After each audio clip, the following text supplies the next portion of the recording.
Sierra Leone is one of the countries hardest hit. Nearly half of its more than 8,600 cases have been fatal. Just a short time ago, I sat down for an exclusive interview with Sierra Leone's president, and I asked him about the country's current situation. The situation has improved in the sense that the new cases we are registering have reduced substantially. Last week we had 9 new cases compared to November, when we were registering an average of 500 per week.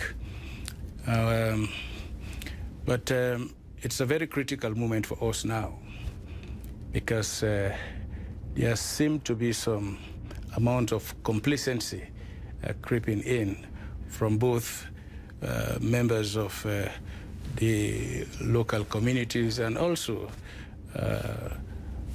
the members of the district Ebola response team.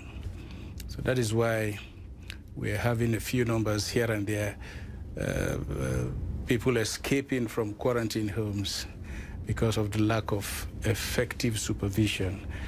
But the situation, we are not yet out of the woods. You're here in New York because the UN is hosting an international Ebola recovery conference. What is your specific ask? You talked about, again, needing the support of the international community. What do you specifically need?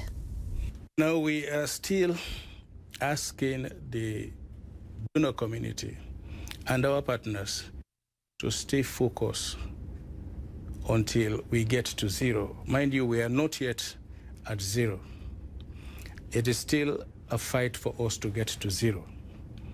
And when we get to zero, we have to stay zero until the 42 days specified by the WHO for us to be declared Ebola-free.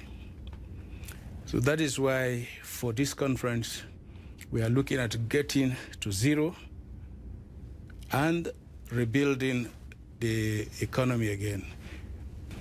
Most of our people have not been at work. The farmers have not been farming. The petty traders have been moving in very limited areas. So the economy is down. We have to rebuild everything. That is why we are here. Some people listening to this conversation that we're having will be deeply wary, shall we say, of more of money being given to the government of Sierra Leone for this endeavor, because they'll say, we heard at the beginning of the year that a third of Sierra Leonean taxpayers' money could not be accounted for, money that was meant for the Ebola response. What do you say to those people that have concerns that more money coming to Sierra Leone will be mismanaged and will not be used for Ebola recovery? Well, we have clearly identified our recovery program. The immediate recovery program have started now, and it will run for a period of 6 months to 9 months. And it is focused on rebuilding our health sector, getting our children back to school, providing a social protection for those that have been affected by Ebola, and then rebuilding the economy.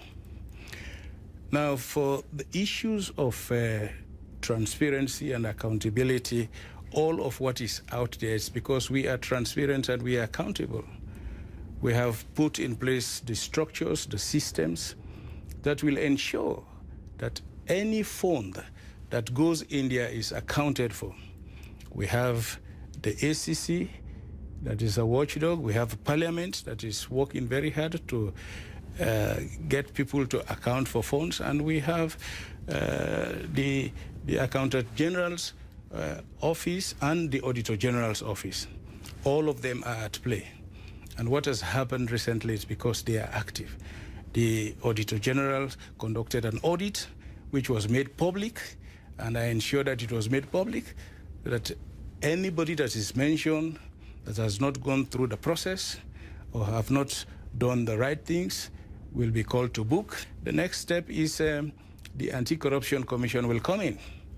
So I believe that we have conducted ourselves as a government in a very transparent manner. I have taken the high ground that if you have the evidence, produce it.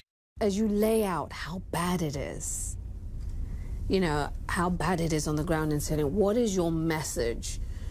Not just to international leaders, but to the West, to people who are watching this conversation. What do you want them to know and understand about the crisis and what it has meant for our country? I am Sierra Leone, and what it has meant for Sierra Leone. It has been very devastating for the country.